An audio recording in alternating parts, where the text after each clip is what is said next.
Okay, I would like to put this out there, and that is that whatever happened to LP could have potentially happened a few hours prior to what we are being led to believe. And this will back up a lot of people's theories on here.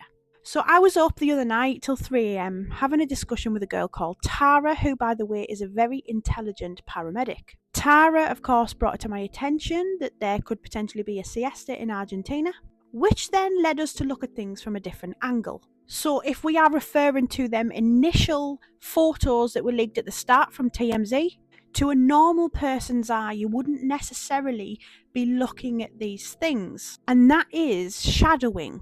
So during different points of the day, the sun has different placements. And people who know anything about photography know exactly how important this is. This plays a crucial role when it comes to taking photographs. Midday, the sun will be high, almost parallel to the ground.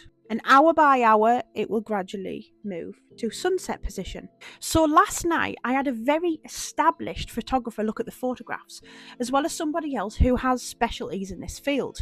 They both concluded that the only way to avoid these types of shadowing that you see here would be with proper lighting. And that would have to be using some form of softbox. If, of course, a floodlight was used, it would then create harsh, sharp lines and shadowing, which does not appear in them photographs. It is obvious that the photographs were taken on someone's phone camera, which also proves that lighting was very important. Now, as you can see, where the Sacro restaurant is, it is open. There is no roof. The lighting in that area solely depends on natural lighting. These people that I am working with and spoke to have every reason to believe that them photographs we seen were actually took potentially midday to 1 p.m. Just to give a little bit of clarity, this photo in particular of the same restaurant, as you can see where I've circled, these are the shadows that we're talking about.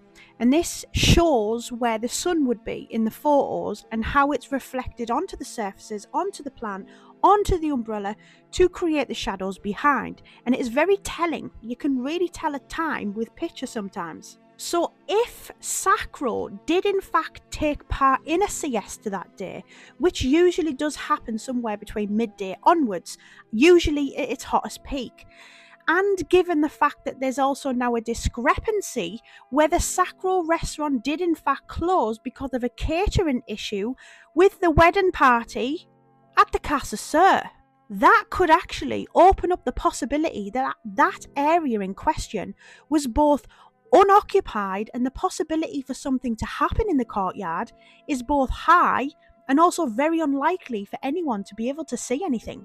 No one would have been there, no one would have been looking. I did email Sacro restaurant with a query about their closing times throughout the day, because I would love, of course, to go and have some lunch there, but I have so far not received any reply from them.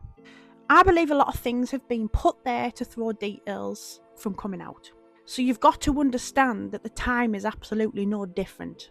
We've had photoshopped images, we've had timestamps that don't match up. A lot of people believe that the CCTV we're being fed from the Casa Sur is not actually LP and somebody else posing. So would it be that crazy to suggest that this could have actually happened a few hours prior?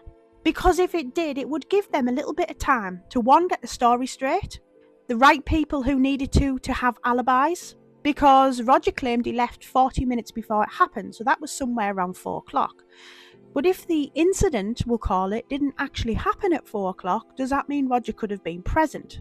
You could potentially argue that the coroner would have more accurate time of death, but we could also argue at the fact that, one, we were given a fake tox report, and time of death actually can vary, and that depends on several factors, including temperature, environment, and circumstances of the way the person passed.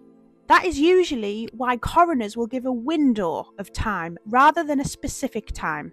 And just to make this clear, these are just my thoughts and my opinions based on what I've been given and seen so far.